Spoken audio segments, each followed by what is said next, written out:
Halo semuanya, saya adalah perwakilan kelompok J yang mengangkat judul Inovasi Kimia Terbaru untuk Perbaikan Lingkungan.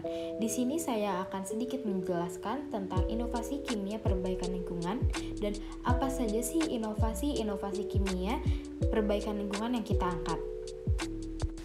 Sebelum masuk ke materi, di sini saya akan menyebutkan anggota dari kelompok J. Yang pertama ada Delvan, yang kedua ada Dustin, yang ketiga ada Kamal, yang keempat ada Monica, dan yang terakhir ada Nilam.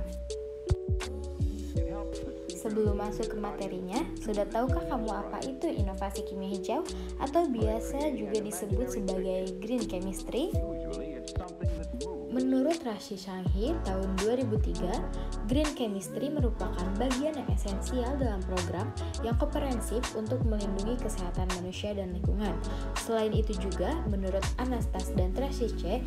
tahun 1996, green chemistry adalah penggunaan teknik dan metode secara kimia untuk mengurangi atau mengeliminasi penggunaan bahan dasar yang berbahaya bagi kesehatan manusia, masalah lingkungan. Sebelum kita masuk kepada inovasi-inovasi kimia yang akan kita angkat, di sini saya akan memaparkan beberapa manfaat-manfaat dari inovasi yang akan kita angkat. Manfaat yang pertama dalam bidang farmasi nih, tentunya dalam obat-obatan. Yang pertama, kita bisa mengobati jenis penyakit tertentu.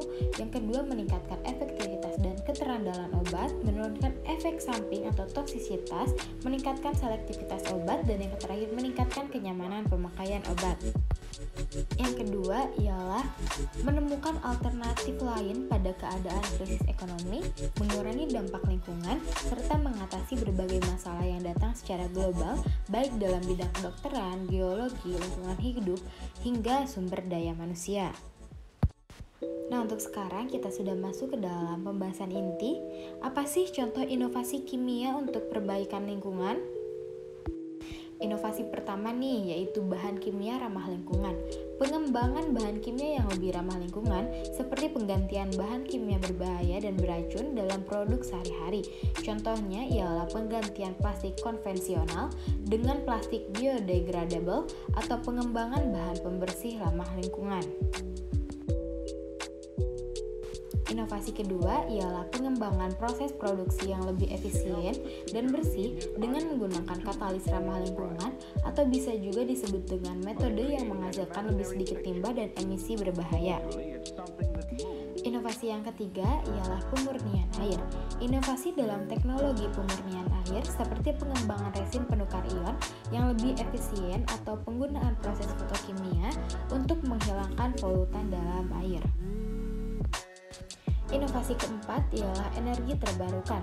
Pengembangan material kimia untuk sel surya, baterai, atau teknologi energi terbarukan lainnya yang dapat mengurangi ketergantungan pada energi-energi fosil. Inovasi kelima ialah pengolahan limbah beracun. Pengembangan proses kimia yang lebih efektif untuk mengolah dan menghilangkan limbah beracun seperti limbah industri berbahaya. Yang keenam ialah kimia pertanian berkelanjutan. Pengembangan pupuk kimia yang lebih efisien dan ramah lingkungan untuk mendukung pertanian berkelanjutan serta mengurangi pencemaran lingkungan akibat penggunaan pupuk berlebihan. Untuk inovasi kimia yang kedelapan ialah kimia nanoteknologi. Penggunaan nanoteknologi dalam pengembangan material dan produk yang lebih efisien secara energi serta mengurangi limbah produksi. Yang kesembilan ialah kimia bioinspirasi. Penelitian kimia yang terinspirasi dari alam untuk pengembangan solusi berkelanjutan seperti penggunaan enzim dalam proses industri atau pengembangan material yang terinspirasi dari sifat-sifat alam. Yang ke-10 ialah kimia air bersih. Penggunaan adsorben kimia atau teknologi lainnya untuk menghilangkan kontaminan berbahaya dari air minum dan air limbah. Inovasi terakhir nih yaitu remediasi tanah. Penggunaan teknologi kimia untuk membersihkan tanah yang terkontaminasi oleh bahan kimia berbahaya. Sekian dari kelompok J, saya tutup dengan ucapan terima kasih.